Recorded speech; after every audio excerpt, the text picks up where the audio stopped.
भगवान महावीर विशाल समोसन के अधिपति, तीन लोक के अद्वितीय परमात्मा, जिनको पूरा विश्व जिनके वीतराग देशना से प्रभावित होकर जिन शासन के प्रति अगाध श्रद्धा रखता है। और शायद यही कारण है कि भगवान महावीर का नाम विदेशों में भी लिया जाता है। जैन सिद्धांत मात्र जैनों के लिए नहीं होते, जैन सिद्धांत तो उन प्रत्येक व्यक्ति के होते जिसके अंदर आत्मा होती है। जो व्यक्ति अपना कल्याण करना चाहता है उन सबके लिए वीतराग देशना होती है। और वीतराग देशना जो भी सुनेगा, यदि भाव पूर्वक जो भी जीव सुनेगा, उसका तो कल्याण होना ही होना है। और जिन्होंने भाव नहीं लगाए, मात्र जिनेंद्र देव की वाणी भी सुनी है, ऐसे जीवों को भी शुभ गति तो प्राप्त हो जाती है। अनेकों उदाहरण आप लोगों ने सुने होंगे। मरते मरते भी यदि कोई त्रियंच नमोकार मंत्र सुनता है, मरते मरते भी कोई त्रियंच यदि नमोकार मंत्र सुन लेता है तो दुर्गति से तो बच जाता है। आपके परिणाम कितने ही खराब हो, आपके परिणाम कितने ही खराब हो रहे हो और आप जैन भी ना हो, यदि किसी को नमोकार मंत्र सुनने को मिल जाता है तो वो ये तो समझ लेता कि भैया कोई बात नहीं, मंत्र है। और सुना है कि मंत्रों में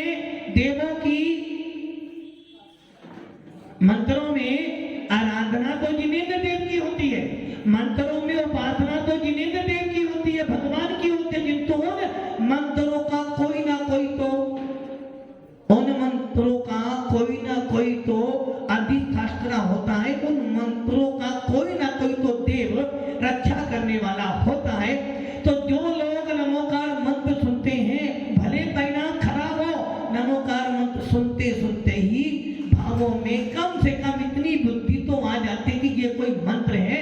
और मंत्र सुनते समय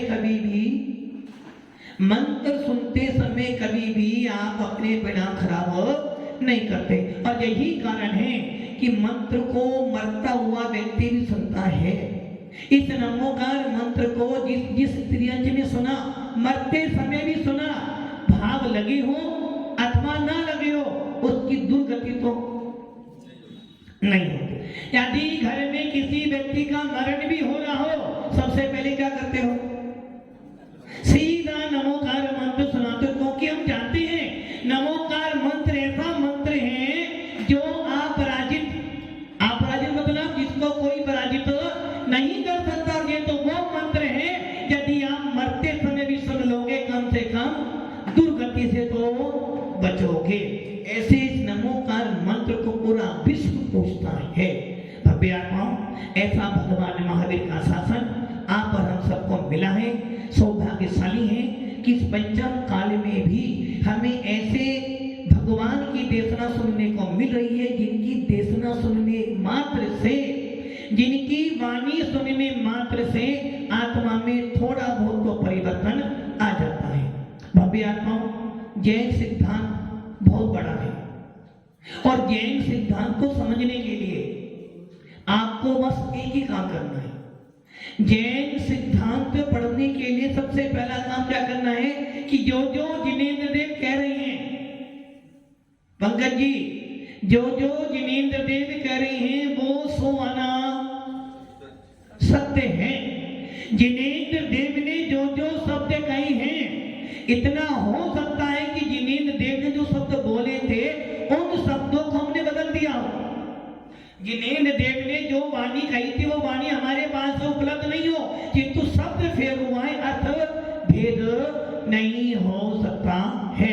ऐसे जिनेंद्र देव का कहा हुआ एक एक शब्द जिसको प्रमाणभूत है, जिसके मन में ये श्रद्धा उत्पन्न हो गई कि जिनेंद्र देव का कहा गया वचन कभी भी असत्य नहीं हो सकता, ऐसा व्यक्ति ही जैन सिद्धांतों को सुन सकता है, पढ़ सकता है। भव्य आत्माओं, हमारे जैन शासन में शब्द आता है समुद्र घात। क्या शब्द आता है? समुद्र घात। समुद्र घात कभी सुना नहीं? आप लोगों ने तो कुछ नहीं सुना। भव्य आत्माओं, जैन शासन में आप लोगों ने बहुत बार सुना होगा कि कोई व्यक्ति मरा और मर के वापिस आ गया। होता है ना कि डॉक्टर कह रहा मर गया, थोड़ी देर बाद में आत्मा आ जाती है। अथवा जब तीव्र वेदना होती है तो हमारे को ना जाने कोई भी दवाई काम नहीं कर रही थी। तीव्र वेदना हो रही थी, कोई दवाई काम नहीं कर रही, किंतु जैसे ही कोई प्रिय व्यक्ति आया, उसने हमें थोड़े से शब्द बोले और हमारी बीमारी, या हम बहुत बीमार थे, इलाज कराया किंतु दवाई काम नहीं कर रही थी, उसे आप किसी क्षेत्र पर लेकर गए, किसी महाराज के पास ले गए या किसी और स्थान पे लेके गए और वो एकदम, आप कहते हो कि जलवायु बदलने से, जलवायु के बदलने से, खाने पीने बदलने से बीमारियां, किंतु भव्य आत्माओं, इन सारी बातों को तो जिनेंद्र देव जानते थे, किंतु जिनेंद्र क्या कह रहे हैं, इन सब बातों का एक शब्द है सम्मुखघात। और ये सम्मुखघात बहुत विचित्र है और ये सम्मुखघात हर कोई कर भी सकता है और नहीं भी कर सकता है। जैसे बहुत बार आपको इच्छा होती है कि मरने के बाद कहां पैदा होंगे, संतोष जी कहां जाओगे, संतोष जी कहां जाओगे, नहीं वो ट्रस्टी मोदक की बात छोड़ो, मरने के बाद कहां जाओगे। बहुत से लोग कहते नहीं मैं मरने के बाद एक गति नहीं जाऊंगा, और बहुत से लोग ऐसे होते हैं जो कहते नहीं मैं मरने के बाद नहीं पैदा होऊंगा। इसका मतलब क्या हुआ कि कहीं ना कहीं तो उसने सम्मुखघात। हमारे जैन शास्त्र में आचार्य भगवंतों ने, जिनेंद्र देव ने कहा ऐसी कुछ क्रिया होती है जिससे मालूम पड़ जाता है कि आप कहां पैदा होने वाले हो। राजमल जी कहां पैदा होंगे आप? देखो अधोलोक तो जाना नहीं है, जाना कहां है? स्वर्ग में जाना है। कैसे मालूम पड़ा स्वर्ग में जाना है? तो ये ध्यान रखना है कि कुछ क्रिया, बहुत बार ऐसा होता है किसी मुनिराज के पास जाते हो, बहुत बीमारी थी, मुनिराज के पास गए, उनकी हवा लगी और आपकी बीमारी। बहुत बार ऐसा होता कि देश में अकाल पड़ा हुआ था। घटना आती है कि मथुरा 84 में जब अकाल पड़ा था तो वहां पे 7 ऋषि मुनिराज, रिद्धि संपन्न 7 ऋषि राज गए और सारा दुर्भिक्ष महामारी दूर हो गई। इसका मतलब जब कोई ना कोई तो उनका आभा मंडल ओरो या ऊर्जा, जिसको आते तो रेकी, देखिएगा तो रेकी, बहुत से जीव रेकी सीखते हैं और रेकी देते हैं। रेकी मतलब सुनिए कि रेकी मतलब मोटिवेशन करना नहीं, रेकी वो नहीं। रेकी मतलब भावों में थोड़ा तो सुधार कीजिए, थोड़ा थोड़ा प्रभु जी का ध्यान कीजिए। भावों में मतलब कि मेरे भावों में जब दूसरे जीवों का भले करने की भावना होती है तो उन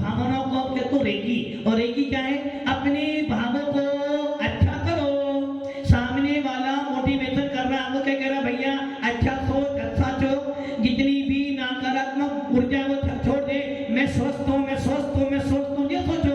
और डॉक्टर क्या कहता है?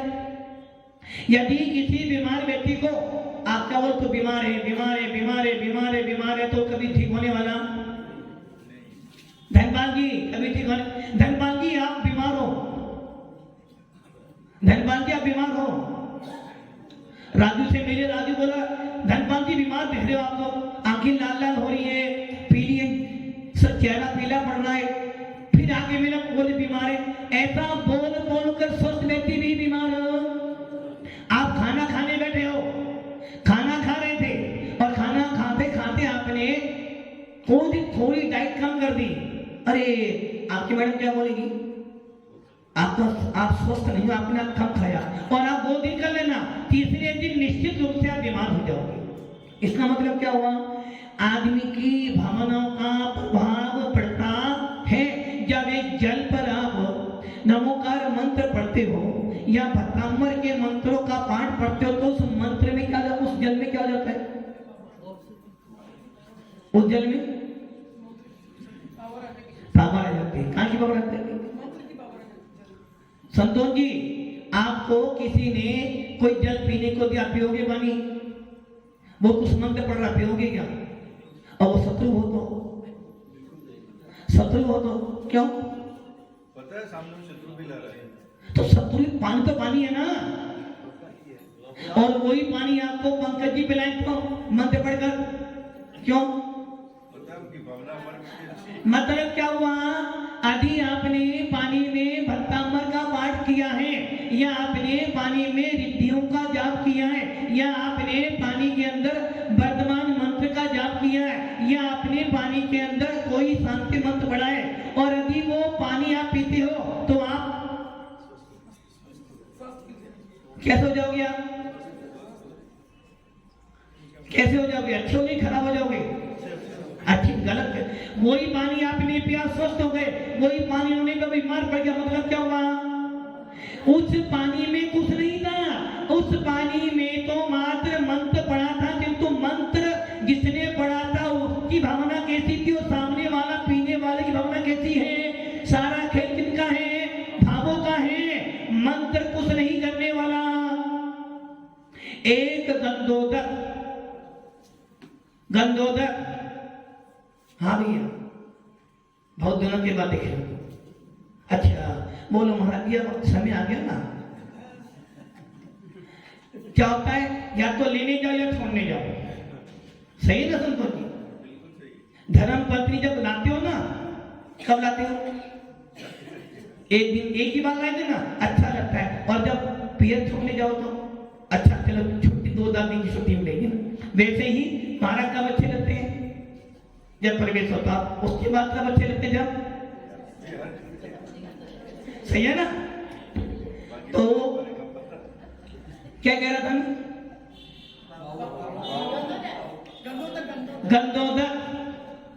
गंधोदक आप अपने माथे पे लगाते हो, क्यों लगाते हो? है तो जल, जल तो है ना।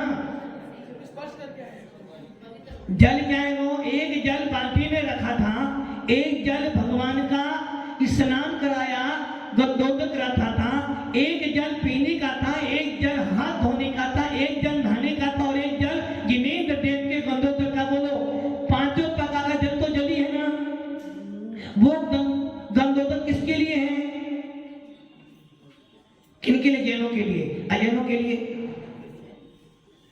अजैनों के लिए वो गंधोदक, एक जैन व्यक्ति तो गंधोदक पीने में शर्म करेगा, डरेगा, सोचेगा, और टोकने वाले लाखों मिल जाएंगे, किंतु एक ब्राह्मण क्या करेगा? उसे चमड़ा मत मानकर पूरा पी लेगा। क्यों? वो जानता है भगवान का नाम लेने से कभी हित होता है, कभी भी हित। और एक जैन व्यक्ति उस गंधोदक को कहां पे लगाएगा? वो गंधोदक क्या है? मात्र जल है, किंतु जिसको जिनेंद्र देव की श्रद्धा है, जिसको जिनेंद्र देव के प्रति वो अटूट श्रद्धा है, उसके लिए वो गंधोदक 3 लोक की संपत्ति से भी अमूल्य है। इसलिए भक्तियाताओं, मंत्रों में सामर्थ्य नहीं है, भगवान में सामर्थ्य नहीं है, सामर्थ्य हमारी आत्मा के उपयोग में, हमारी आत्मा के परिणामों में, हमारी आत्मा के भावों में। आप यहीं बैठे बैठे भावना भाते हो, सामने वाले का काम हो जाता है, और आप यहीं बैठे बैठे बुरे विचार करते हो, सामने वाले का बुरा। क्या कह रहे, बुरा नहीं होता, बुरा नहीं होता। आप यहीं बैठे बैठे सम्मिलित शिखर की वंदना कर लेते हो ना? अरे करीना भावों से यहीं बैठे बैठे अच्छा ये बताओ, एक व्यक्ति वंदना करने सम्मिलित शिखर पे गया है और एक व्यक्ति यहीं बैठे बैठे आंख बंद करके भगवान की वंदना करना है, बताओ पुण्य सबसे ज्यादा किसको मिलेगा? होसा जी जो वहां पर गया है। अब देखते हैं, एक व्यक्ति, दो मुनिराज हैं, दो मुनिराज हैं, एक मुनिराज आहार करने गए हैं और एक मुनिराज उपवास करके बैठे हैं। मुनिराज जो उपवास करके बैठे वो बढ़िया है, जो आहार करने गए वो बढ़िया है? दोनों बढ़िया। सोच लो, एक मुनिराज ने उपवास ले लिया और एक आहार करने गए, जिसने उपवास लिया उसको खाने के परिणाम ही, और जो आहार खाने का उसके परिणाम खाने के। बोलो अच्छा कौन सा, अच्छा कौन सा है? जो उपवास कर रहा था, तो उसने आहार खाने का विकल्प ही नष्ट कर दिया है। एक व्यक्ति वो जिसको कुछ चाहिए ही नहीं, और एक व्यक्ति जो मांगने आहार करने गया, वो लोग बढ़िया कौन सा है? जो आहार करने गया वो नहीं, जो उपवास करके बैठा है, किंतु उपवास तो कर लिया और मन में भाग गए नहीं, उपवास तो ले लिया। जैसे वो मुनिराज हार कर आए, बोले आज तो मैंने ये खाया था, मन में कहा मैं भी आज उपवास ना करता तो भाव कैसे हो गए? सारा खेल किनका है? भावों का। दो मुनिराज हैं, दोनों मुनिराज हार खाने के लिए गए। एक मुनिराज की थाली में अच्छा सामान आया था और जैसे पहला गिलास दिया उसमें बाल तंग आ गए। अब तो मुनिराज के परिणाम क्या थे? वो मुनिराज हार करने गए थे, इसलिए आचार्य भगवंत भट्टिकर स्वामी और आचार्य भगवान नेमीचंद जी कहते हैं, जब भी कोई साधु हार करने जाता तो चार कारण थे। असाका वेदनीकरण का उदय है, पेट खाली है, हार संज्ञा का उदय है, और नंबर 4 हार को देखने से भी इच्छा उत्पन्न होती है। वो मुनिराज हार करने गए थे, अब थाली में सारी चीज उन्होंने मन पसंद रखवाई भी थी, और जैसी आपने दी जो दी थी वो भी उनकी मन पसंद की थी, किंतु आधा मुंह में था आधा हाथ में था। इतने में कौन आ गए? और कोई नहीं, बाल चली आएंगे और कोई नहीं। और बाल चला बोलो मुनिराज अंतराय करें या ना करें? अंतराय तो करेंगे। अब ये बताओ, एक मुनिराज अंतराय कर आए थे और एक मुनिराज उपवास लेकर बैठे थे, दोनों में श्रेष्ठ कौन सा है? एक मुनिराज उपवास कर बैठे हैं, एक मुनिराज अंतराय कर आए, श्रेष्ठ कौन है दोनों में से? पंकज जी, राजू भैया, तो फर्स्ट एक ही आ सकता, दो नहीं आ सकते हैं। ताकि एक स्टूडेंट, एक क्लास में दो स्टूडेंट के नंबर सेम हो तो आगे पीछे, और मैं फिर उसकी टाइपिंग कैसी थी, उसने कैसा फिर नंबर कम करता हूँ। अब एक मुनिराज उपवास लेकर बैठे, एक अंतराय कर बोलो दोनों में महान को, दोनों में से निजरा सबसे ज्यादा किसकी होगी? जिनका उपवास है, उसमें तो गए ही नहीं। जिनका उपवास था वो तो गए नहीं भाई, मुझे चाहिए ही नहीं, और जब मुझे चाहिए ही नहीं तो मैं बेट ही नहीं करूंगा। और एक मुनिराज हार करने को बेट करने के श्रावक आएगा, प्रदान करेगा, चौके में ले जाएगा, अच्छा मान दिखाएगा, फिर मैं खाऊंगा, तो कितने सारे भाव बनाए उसने, तो श्रेष्ठ कौन हुआ? कर्मों की निजरा ज्यादा किसकी होगी? जो उपवास कर बैठा है उसने तो इच्छा छोड़ दी कि मुझे जाना ही नहीं, किंतु जो मुनिराज खाने के भाव बनाकर गया है, आहार करने के परिणाम बना के गया है, ऐसे मुनिराज ने बर्बाद किया और उसने दोष लगाया कि वो हार करने जा रहा है, क्योंकि हार करना आत्मा का स्वभाव, आत्मा तो अनशन स्वभावी है। खाना पीना काम किसका है? किसका? पुद्गल का है। तो नैना जी पुद्गल खिलाती है। आत्मा का खाना खानी है, शरीर भी नहीं खाता, किंतु शरीर के माध्यम से आत्मा खाती है। तो वो मुनिराज जो आहार करने गए थे उनके परिणाम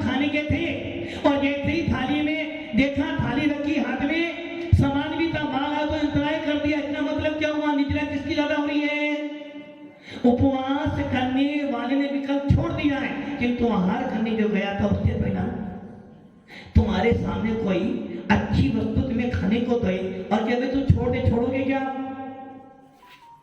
छोड़ोगे क्या आप?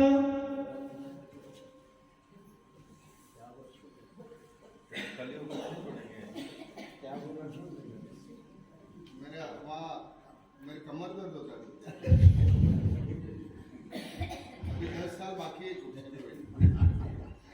आप ये विचार करो, आपको गुलाब जामुन बहुत पसंद था, आपके वो खाने को दे भी दिया और खाने के बाद कोई भाई तू छोड़ दे, छोड़ोगे क्या? लक्ष्मी हाथ में आई अभी तो तुम छोड़ दो, नहीं छोड़ सकते।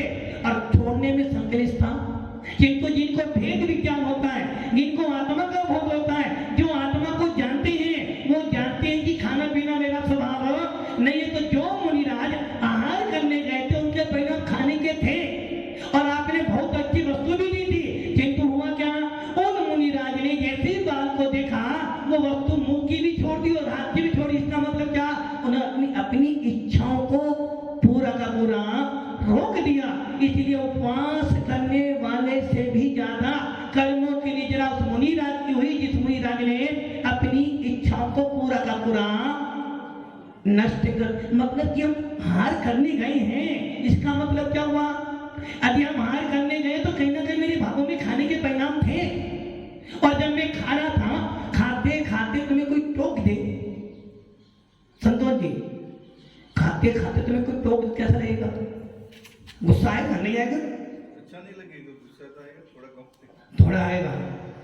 और मान लो तुम्हारी पूरी थाली खींच ले तो अब मुनिराज हार करने गए, हाथ पे बाल आ गया, अब क्या करा आपने? पूरी थाली, मतलब कि थाली भरी मुनिराज के सामने पड़ी या मुनिराज कहे भाई अब तू, और अपने हाथ का भी छोड़ा, मुंह का भी छोड़ा और जाके प्रायश्चित भी ले रहे। इसका मतलब क्या हुआ? कहीं ना कहीं भावों की निर्मलता है। इसलिए उपवास करने वाले से भी ज्यादा निजरा किसकी हुई? उस अंतराय करने वाले मुनिराज के यदि भाव अच्छे हैं तो। इसलिए रेकी क्या है? रेकी है मात्र आपके परिणामों को सुधारने का तरीका। इसलिए हमारे आचार्य कहते हैं इन सबको एक नाम दिया समुद्घात। बहुत बार ऐसा होता है कि किसी मुनिराज, अभी कोई मुनिराज आपको कठोर शब्द बोल दे, क्या हो जाएगा? क्या हो जाएगा? आपका अहित भी हो सकता है। और ऐसे उदाहरण हैं हमारे यहाँ, ऐसे उदाहरण भी मिलते हैं कि मुनिराज के शरीर की हवा लगी और आप निरोगी हो गए। ऐसे उदाहरण भी मिलते हैं कि मुनिराज के हाथ में आपने बिना रस का भोजन दिया और उनके हाथ में रस का स्वाद आ रहा है। आपने मुनिराज को तुमड़ी का हाथ दिया और वो हाथ अमृत बन गया। ऐसे उदाहरण भी हमारे पास में आते हैं। ऐसे उदाहरण भी आते हैं कि मुनिराज के एक क्रोध से पूरी की पूरी द्वारिका नष्ट हो गई। और ऐसे उदाहरण भी आते हैं कि जब 700 मुनियों पर उपसर्ग हुआ, 700 मुनियों पर उपसर्ग कब हुआ था? सुन भैया, अच्छे पिता के लिए वो भी नकल करके ही पहुंच रहे हो, अभी पूछ रहे हो। रक्षा बंधन के दिन 700 मुनियों का उपसर्ग कैसे दूर हुआ? सब जानते हो कि एक मुनिराज ने क्या किया? अपने शरीर को विस्तार बनाया। इसका मतलब कहीं ना कहीं उन्होंने समुघात किया। इसलिए हमारे जैन शास्त्रों में, जैन आगम में, जिनेन्द्र देव की वाणी में इन सबको कह दिया समुघात। बहुत बार ऐसा होता है किसी व्यक्ति के पास बैठते हो और उसके पास बैठते ही आपके सारे भाव ऐसे निर्मल बन जाते हैं कि वो जो कहता तुम उसकी में हाँ मिला देते हो। दिनेश जी होता है ना? इसका मतलब क्या हुआ? कहां से हुआ ये पानी? कहीं ना कहीं उसका जो आवामंडल था, कहीं ना कहीं जो उसकी ऊर्जा थी आपको प्रभावित कर रही। इन सब का नाम है समुघात। केवली भगवान सुना होगा आपने, जो कर्म सिद्धांत पढ़ने आए थे कि जब केवली भगवान की आयु कितने समय की रह गई? अंतर्मुहूर्त की। अंतर्मुहूर्त के बाद उनको मोक्ष में जाना है, किंतु शेष जो कर्म है, कितने कर्म है? अरंतों के बाद, अरंतों के बाद कितने कर्म है राजमल जी? नहीं बता सुनील जी, 4 कर्म कौन कौन से? जाना बननी, दसना बननी, वेदनी, शेष है ना। हाँ संतोष जी, आसन जी, काला अक्षर वैसा ना कर, पढ़ाई नहीं। तुमने क्या पढ़ा? 2 दूनी 4, 4 दूनी 8। केवली भगवान के पास 4 कर्म होते हैं, वेदनी, आयु, नाम और गोत्र। अघात्य कर्म शेष रहते हैं और आचार्य कहते हैं इन 4 कर्मों में से मूलवान आयु कर्म थोड़ा है और शेष 3 कर्म बहुत ज्यादा है। तो क्या करते हैं वो? उस समय समुद्घात करते हैं। जिस प्रकार गीला कपड़ा है कि कपड़ा आपने धोया और उसको आप क्या करा? निचोड़ दिया। अब वो कपड़ा आपने ऐसे ही रख दिया, वो कब सूखेगा? 2 घंटे, 3 घंटे, 4 घंटे, 5 घंटे, 6 घंटे। और आपने क्या करा? वो कपड़े को फैला दिया तो बस इसी का नाम है समूहघात। इसलिए भव्यांकों जैन शासन में समूहघात, बहुत से लोग सोचते हैं मरने के बाद कहाँ पैदा हुआ मैं, अरे इतना दान करता हूँ, इतना पुण्य करता हूँ, जिन्हें देव की पूजा करता हूँ, गुरुओं को भी दान देता हूँ, कम से कम मरने के बाद गति तो अच्छी मिले। गति कहाँ से मिले? अच्छी मिले। तो कहाँ जाऊंगा मैं? तो ऐसे व्यक्ति मरने से पहले अपने स्थान को देखकर आते, वहां पर स्थान है या नहीं। और बहुत बार ऐसा होता कि स्थान नहीं मिला तो वो जी वापिस। इन सबको नाम दिया है समूहघात। और ये समूहघात हर प्रकार की जीव करते हैं। आपके अंदर भी वो चीज होती है, वेदना भी होती है आपको, और जब वेदना तीव्र होती है तो परिणाम खराब होते हैं। खराब परिणामों के अंदर ही समूहघात उत्पन्न हो जाता है। इसलिए जो लोग रेकी कराते हैं या जो लोग दूसरों के प्रभाव में सम्मिलित हो जाते हैं, ये सब हमारे जैन शासन के अनुसार क्या है? समूहघात। हर व्यक्ति के अंदर ऐसी सामर्थ्य है। इसलिए आचार्य भगवंतों ने एक अलग चैप्टर बनाया समूहघात। और इस समूहघात को करने वाले जैनी नहीं, हर व्यक्ति को समूहघात हो सकता है, मात्र उसको अपने परिणामों को अच्छा अथवा खराब करना पड़ेगा। और आप लोगों ने सुना होगा लेसिया, कभी सुनी लेसिया?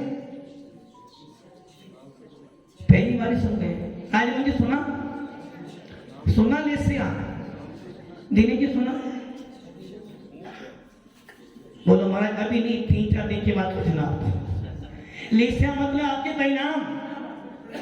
जो जीव को पुण्य पाप में लिप्त करती है उसे लेसिया कहते हैं। आप जब मंदिर में जाते हो, प्राचीन मंदिरों में एक चित्र बना होता है कि एक पेड़ बना हुआ है, नीचे 4-5 सांप पड़े हुए हैं और एक व्यक्ति पेड़ पर टहनी पकड़ के रखा हुआ है, ऊपर एक विमान है, छत्ता लगा हुआ है।